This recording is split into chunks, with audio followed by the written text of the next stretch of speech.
According to Statistics on Addiction in America on Addiction Center, written in 2020, almost 21 million Americans suffer from at least one addiction, and only 10% of them seek treatment. Today I'm going to teach you about H&I, where they bring AA meetings to people who can't get out to them. According to the article, Understanding Drug Use and Addiction Facts, published by National Institute on Drug Use, written on June 6, 2018, a combination of factors influence a person's risk for addiction. The genes that a person is born with account for about half of a person's risk for addiction.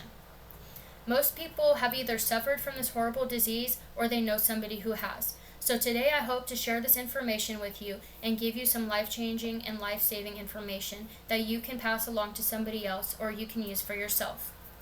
I'm qualified to teach you about this because I'm a recovered alcoholic and addict, and I'm also a member of H&I, where I go into prisons and institutions and I help people to recover from alcoholism and addiction.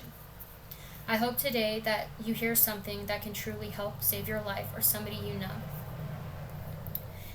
In this speech, I hope to teach you about H&I and what they stand for and give you this life-saving information that could really, truly save your life. First, I'm going to teach you about the history of Alcoholics Anonymous and how H&I was born.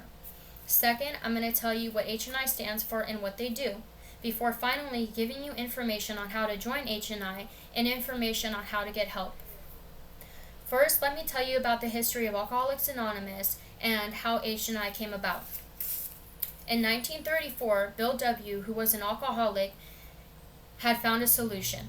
His friend came to him and he had found a solution through the Oxford group. They told him that he had to find a higher power that was greater than himself and give everything up to him. He told him that alcoholism is a disease of the mind, body, and the spirit. And it really is a disease. People don't know that, but it is. And he also told him, most importantly, that you had to work with other alcoholics and to give away what was so freely given to us. According to the Big Book of Alcoholics Anonymous, 4th edition, written by Bill W., republished in 2001, he soon found out that where all other measures failed, working with another alcoholic would save the day. Bill W., Dr. Bob, and Dr. Silkworth were the three men who started Alcoholics Anonymous. They were all alcoholics, and they had all found a common solution, and they came together. They started working with patients in hospitals, and it soon became very successful, and it spread all over the world. They realized they could recover from a seemingly hopeless state of mind, and they passed this message along to other people and saved them. H&I was born in 1942. The warden of San Quentin prison had heard about had heard about Alcoholics Anonymous and their success. And he realized that 80% of his inmates that released had an 80% chance of reoffending. And normally alcohol was a contributing factor of this. So when he heard about Alcoholics Anonymous, he invited them into the prison. And when they came into the prison, it was really successful. Actually, the numbers of reoffenders dropped drastically. People in there stayed sober, and people when they got out stayed sober as well.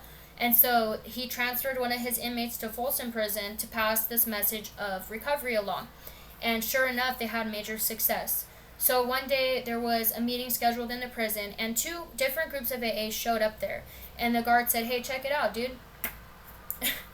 Only one person is scheduled to be here right now, so one of you guys got to go." They went to the parking lot and they got into a fist fight. And so the guard said, "This is unacceptable. You guys cannot come back here ever if this happens again." So thus, H&I Committee was born to organize and to schedule the meetings so they didn't have that issue again, because Alcoholics Anonymous is way too important to be, to let it go. So that's what started H&I. Now that we've learned about the history of AA and how H&I was born, let's discover what H&I stands for and what they do. H&I stands for Hospitals and Institutions, where we bring meetings to people who can't get out to them. Psychiatric hospitals, prisons, jails, detoxes, treatment facilities, and sober livings. So we go into there and we share our experience, strength, and hope with them. In the book, The 12 and 12, written by Bill W., originally published in 1952, the 12th step states, Having had a spiritual awakening as a result of these steps, we tried to carry this message to other alcoholics and to practice these principles in all of our affairs. And that's what H&I is based off of, is that working with other alcoholics. So basically, on the third Monday of every single month, we used to meet at a church on Lindley and Burbank. And there's different H&I facilities, like for every county, like there's different groups. So the third Monday of every month, we meet at 8 p.m. for the business meeting. At 7 p.m., there is the orientation for newcomers. So as long as you have 6 months of sobriety or more, you come into there and you do the orientation and you become a part of H&I, where you go into these facilities. Generally, there's tables set up. You sign up for a panel. They have panel leaders who facilitate it. There's between 3 and 4 people who can go to the panels and speak. Each person qualifies for 10 to 15 minutes to share their experience, strength, and hope, what happened, what it was like, and what it's like now, and share our message of recovery and tell these people there is a solution. And it's incredible that I was on the other side of that seat and to be on this side now and be able to share recovery with these people. And so basically we bring literature. We bring the big book, Alcoholics Anonymous, Mine's Torn Up. We bring the 12 and 12. We bring daily reflections, meeting directories, and pamphlets to these panels and give it to them for free, which actually AA members in the meetings donate for H&I, which I have 2 commitments for this position. But we donate, and the money that you donate pays for this literature, and we bring it to the facilities for free for those people.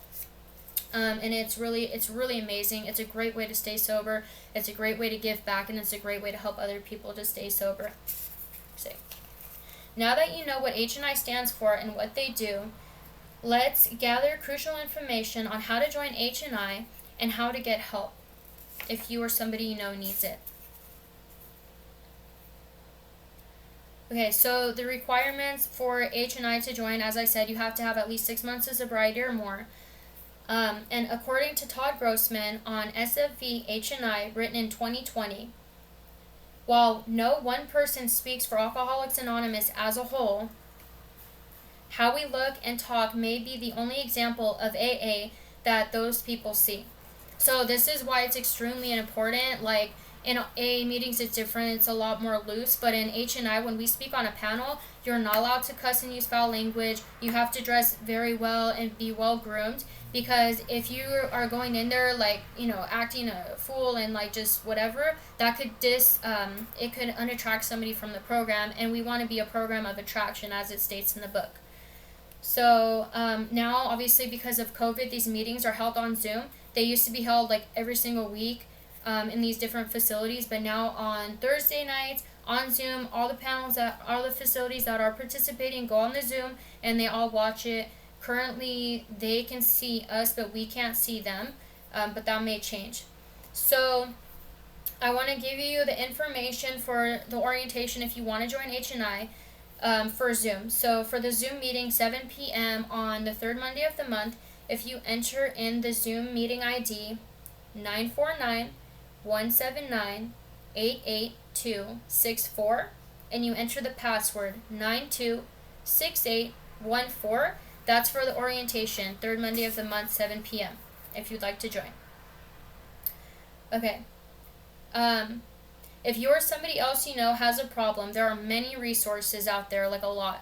So Central Office in Van Nuys is like, the one-stop shop. That's where you can get all the literature. There's somebody to answer the phone 24/7 if you need to find a meeting, if you need to find a treatment center, if you feel like you're going to use a relapse, then you could call and somebody will always answer the phone and help talk you down from that. So the number to Van Nuys Central Office, I'm going to give you right now. It's 818-988-3001. That's the number for Van Nuys Central Office. There's also SAMHSA National Helpline, which you can also call, and they have a lot of resources. They're always available to talk as well. 800-662-4357. They have resources. There's also like a ton of detoxes, inpatient, outpatient, IOP, intensive outpatient care is what it stands for. there's just a ton of resources out there. So depending on where you live and the insurance you have, that's going to depend on where you end up, what facility you end up in. And there's a lot of places that I can recommend as well. So like I said, COVID kind of screwed everything up, and everything is now on Zoom. But there's a ton of Zoom meetings, like a ton. Like there's way more meetings on Zoom than there was in person. Okay, so I'm going to give you information. Tarzana Treatment Center is a very well-known place. I'm going to give you that information in a second. So if you want to look up different meetings online or treatment centers, I'm going to give you a website right now, sfeaa.org.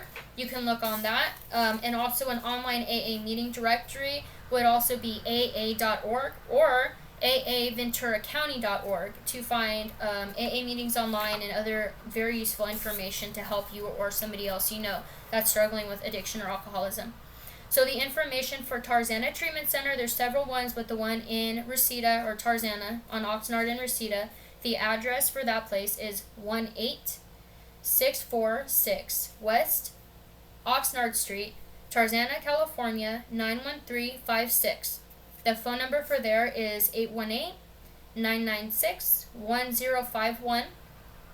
And then the website is tarzanatc.org. And if they cannot help you, they will definitely find somebody who can. Trust me. All right. Now that you know how to join H&I and have gotten some very, very crucial life-saving information, let's conclude. First, you learn the history of AA and how H&I was born. Second, you learn what H&I stands for and also what they do. Before finally learning how to join H&I and getting life-saving information and knowledge on where to get help if you or somebody you know is struggling with addiction or alcoholism. And we all know that I'm definitely going over the time limit, and I've recorded this about 50 times. Okay. I hope you heard something that stuck with you tonight that can help you. H&I saves people's lives. AA saves people's lives. There's a lot of other programs out there, NA, CA, MA, a lot of programs, and they help save your life. So if you or somebody you know is struggling with alcoholism and addiction, you are not alone. Please, please don't be the 90% that doesn't seek treatment. Get the help that you need, because we are out there to help you. Yeah. Remember that you are not alone. And if you are struggling with alcoholism and addiction, like I said, 21 million Americans struggle with at least one addiction. And there's a lot of people out there that are going through that. So don't think that you're alone. Please, please get the help that you need. Thank you guys and have a blessed day. God bless you.